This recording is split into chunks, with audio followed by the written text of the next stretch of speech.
Good morning, my people, and welcome to the Next Place 6-7. I'm your host, Darkel, and thank you for being with me today. I want to start this day off by saying thank you for everyone yesterday in Fort Greene Old School Day. I had a great time, seeing a lot of good friends, old friends, new friends. I want to thank Al Myers for the beautiful shirt. It's really nice. I love it. I had to wear it today. So I want to shout out Al Myers. Thank you, Pickles, for the shirt. I love you, bro. Good look on the shirt. I figure I'll wear it today. I want to talk about my friend that I saw. I haven't seen in over 30 years. My best friend, Larry Rutledge. He came from Alabama, so I had to make my presence felt. I normally don't go. I stopped going like 5 years ago. Maybe I need to go back and start going every year. I seen some good friends. I seen some. They my friends now because we older. But when we were young, we didn't really get along too good because different sides was on different bullshit. So, when you get old, I seen Shelton Murray. I seen all the OGs. Man, I seen a few.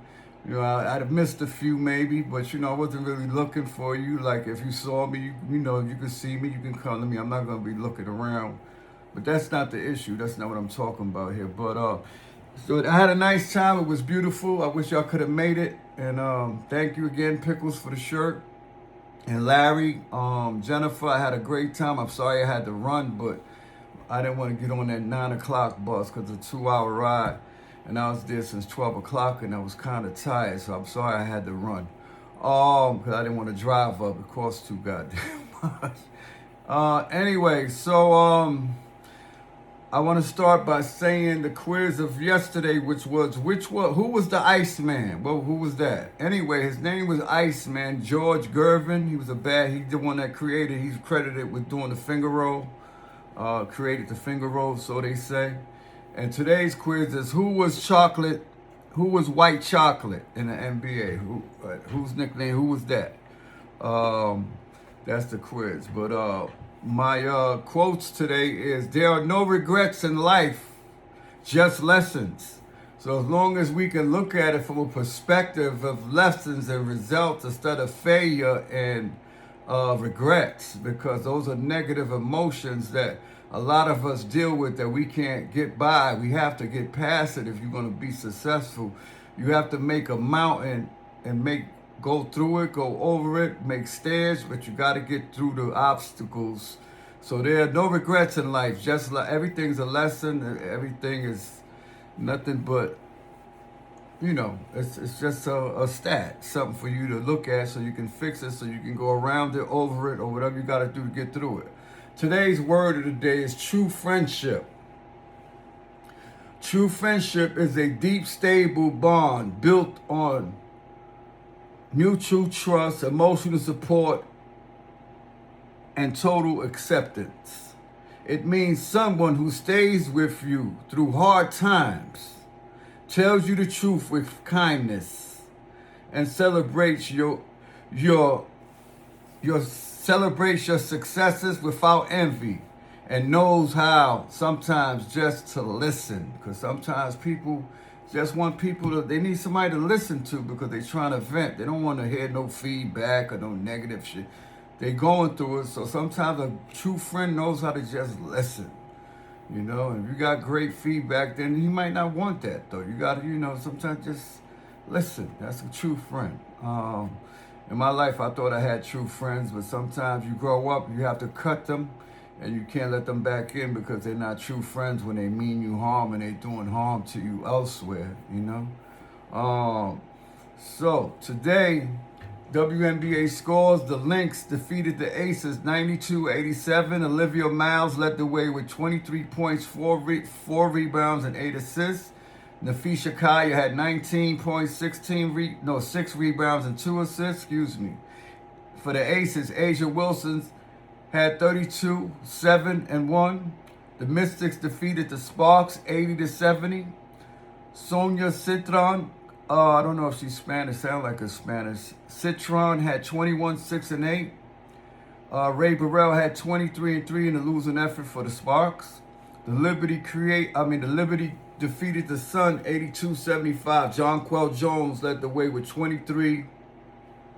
11 rebounds and 2 assists. Olivia Nelson had 21-10 for the Sun.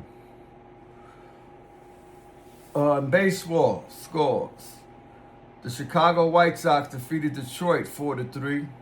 St. Louis 8, the Cubs 4. The Blue Jays defeated the Yankees 4-1. San Francisco defeated Colorado 7-1.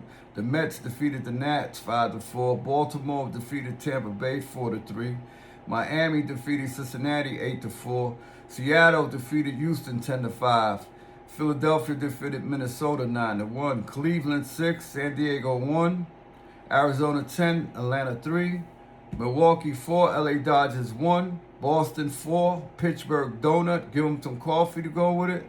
Los Angeles Angels 1, Kansas City 0. What kind of jelly donut? What's that, a donut? Give them what kind? Jelly? Texas 5, Oakland 3.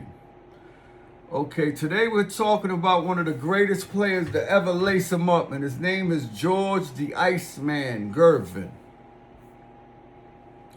George Gervin, nicknamed the Iceman, is an American former professional basketball player who played in both the ABA, he did, with Dr. J, and the NBA for the Virginia Squires, San Antonio Spurs, and the Chicago Bulls. Gervin averaged at least 14 points per game in all 14 of his ABA and NBA season and finished with an NBA career average of 26.2 points per game, widely regarded as the top 10 shooting guard in NBA history. In 1996, Gervin was named as one of the 50 greatest players he was in the NBA, and in 2021 was included in the NBA 75th anniversary team, as he should have. George Gervin was born on April 27, 1952 in Detroit, Michigan. Gervin attended Martin Luther King High School. He struggled on and off the court until his senior year when a growth spurt allowed him to average 31 points and 20 rebounds and lead his school to the state quarterfinals. He was a Detroit Free Press All-State selection in 1970. Georgian received a scholarship to play under coach Jerry Tarkanian at California State University, Long Beach. But he had such a culture shock that he returned home before the first semester was over. He transferred to Eastern Michigan University in Michigan and averaged 29.5 points as a sophomore forward in 1971-72.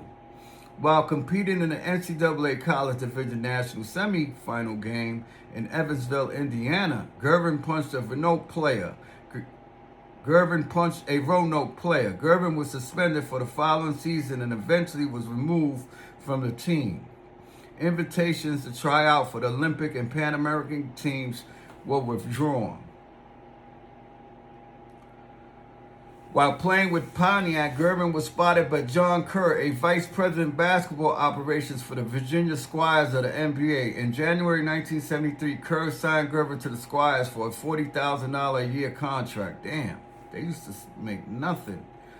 Gervin's time in Virginia would be short-lived. $40,000 in 1973, though, I guess went a long way because money was different then. It wasn't an expensive, but $40,000 compared to what they paying them today is PZ nuts.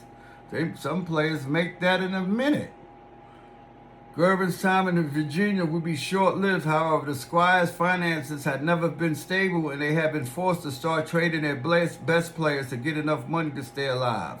In the space of only 4 months, they traded Julius Erving and Swen Nader for cash and draft picks. During the 1974 ABA All-Star Weekend, rumors abounded that the Squires were in talks about dealing Gervin for cash. The rumors turned out to be true, and on January 30th, Gervin was traded to the Spurs for $228,000.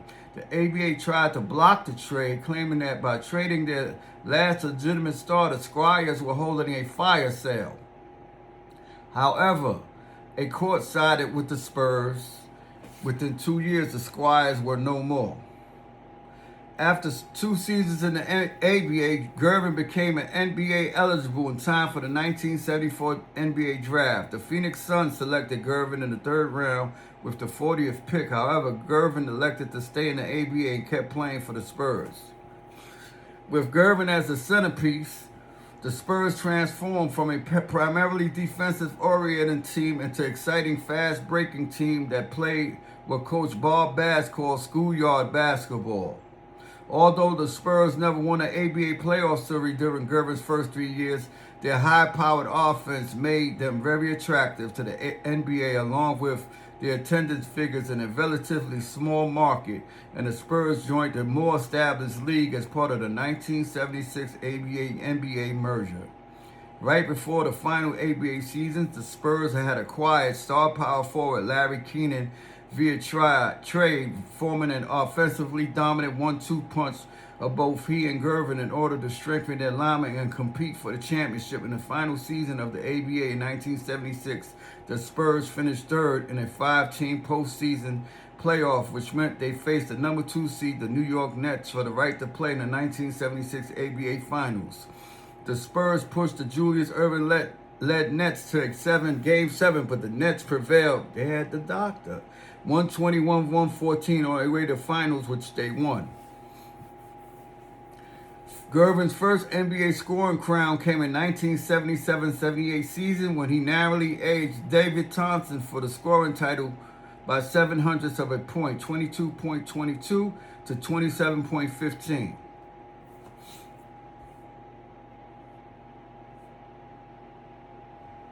And that is the story of the great George Iceman Finger Roll Gervin. That was a bad boy, man. But yeah, I had a beautiful time. I liked the shirt, and I'm glad I changed the extra large pick. If I'd have got that double extra, I know I'm looked kind of chubby, but I would have looked like a dress on a nook. But anyway, thanks again for the shirt. Thank you, everybody, for supporting me and showing me love yesterday. I really had a great time. Before I end this, I would like to say free Sadiq, free Poppy, see Just, Supreme, and Naheem. And before I go, I must say what I love to say to the peoples, which is from my heart. May each of you want, but never want as long as you live. May each of you live to be 100, and me, 100 minus a day, so I'll never know when great people like yourselves have passed away. May you live as long as you want, but never want as long as you live. Thank you for being with me. Peace, wealth, and prosperity to all.